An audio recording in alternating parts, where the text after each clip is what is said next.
Auburn, though, who is on their path to hire Derrick Nix to be the offensive coordinator, running backs coach, and a really good recruiter. He's been at Ole Miss 16 years at Ole Miss through a variety of coaches over there.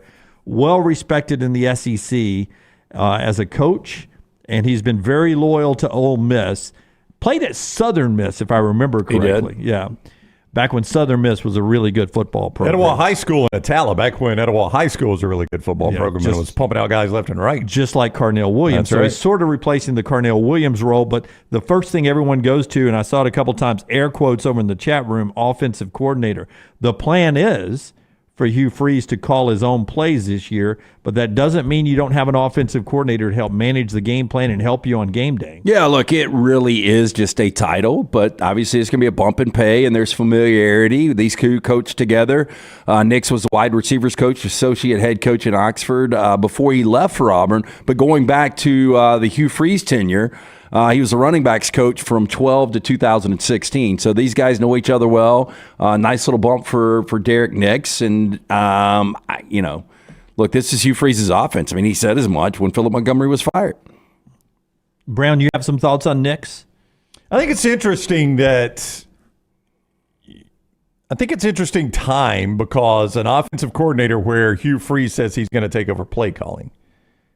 And Lane Kiffin, and I know Scott's got the tweet that Ole Miss sent out today. Lane Kiffin, you guys tell me what you think. Now, I saw some Auburn fans were upset at this, thinking maybe he was kind of trashing Nix on the way out the door. I see it as more of a little bit of a shot or a grenade at Hugh Freeze. In the middle paragraph there, he congratulates him, and then he says this from Lane Kiffin: acknowledging the opportunity to become a first-time play caller with full-time play calling duties as offensive coordinator at Auburn University, we extend our sincere well wishes to the Nix family in the new endeavor. That felt like more of a little bit of a grenade thrown at Hugh Freeze, because Hugh Freeze has already said he's taken over play calling, right? Hugh said that. Yeah, I didn't invent that. Yeah, that is.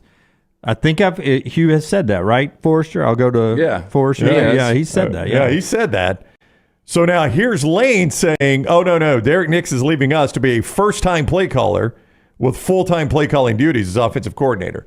It just feels like one of those things that Lane says that forces Hugh Freeze now to get asked about it, and then Hugh's got to clear it up. Well, it's a shot at one of the two. Yeah. And, it's a shot at Nix. I take it as how? You think you're going over there to be a play caller. Hugh's going to call his own plays. You're going to be in the same situation there as you are here.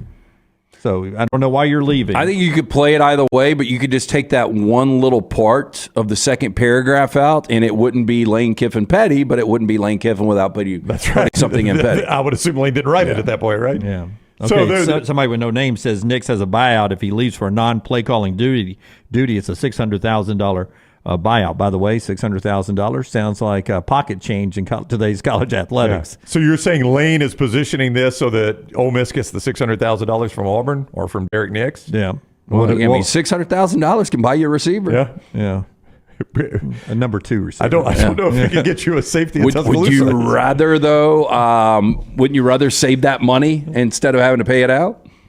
I had, yes. Yeah. I, at this point in college football, you don't want to be paying anybody anything you have to pay. That's right. I can use it for depth, if anything.